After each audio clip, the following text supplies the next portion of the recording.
Yes, good morning class. Good morning, sir. Welcome to ICST, your typical school for 6th catering services in C3. Before we start the class, let's have a prayer first. Can you please stand up? So tomorrow, can you lead a prayer?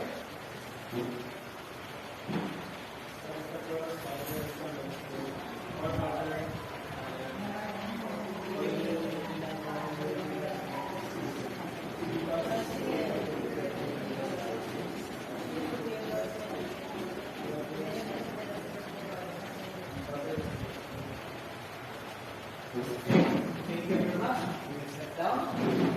Once again, welcome to ICSK, your school. By the way, I am Arnold Dularte, your trainer for today, and I'm going to show you some tips on how to throw meat. Actually, before I'm going to show you a video, we have the first overview regarding how to throw meat. There are actually three standard ways of how to throw meat. First is you can throw it in a cold water throwing. The second is a microwave throwing. The third one is a chiller pork throwing. Anyways, there are so many ways to throw chicken, right? And so with throwing, so you can throw it, just lay on the table. But remember guys, that when you throw, that is the very first thing that a cooking starts. So when you start cooking, you always have to consider on the hygiene.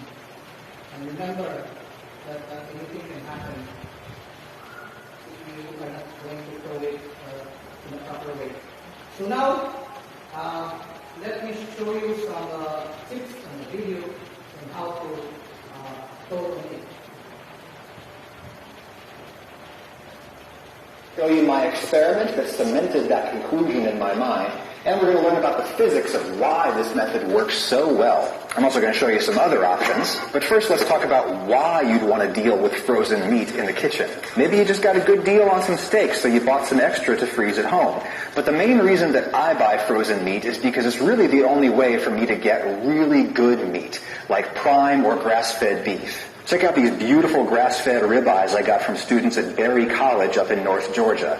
Andrew Well and his classmates look after this herd of Angus cattle. It's not unusual for small producers to only sell frozen meat to consumers, so if you really care about your beef and how it's raised, frozen might be your best bet. We raise them out here. We got a couple pastures that we move them from. We do a rotational grazing, and that helps keep the pastures up, and we don't have a lack of nutrients in the fields.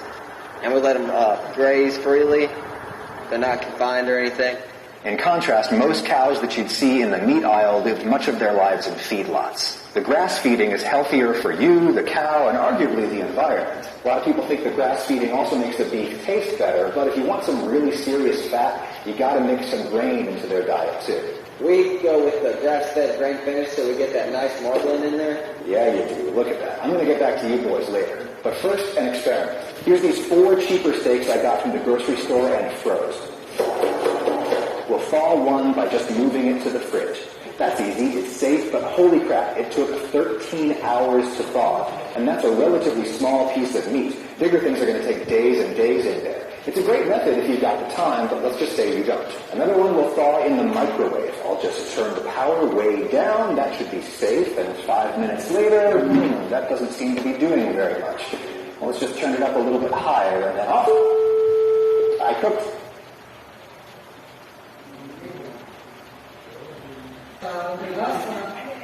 What we've learned about our video for today regarding throwing. Yes, there are so many ways, but be careful of throwing because that is the start of how to properly cook meat. Without the proper throwing it can cause for pathogens. I totally cooked it. That happened so quickly too, and now it's ruined. Third steak I'm just going to leave on the kitchen table. No, actually I'm going to be slightly smarter than that and leave it on an aluminum baking sheet. Aluminum is about the most thermally conductive. So, when you are cooking, throwing is the first step on the making food. So when you make food, make sure that there will be no contamination, there will be no bacteria, no pathogens that can cause illness or diseases to your clients or to your customers. So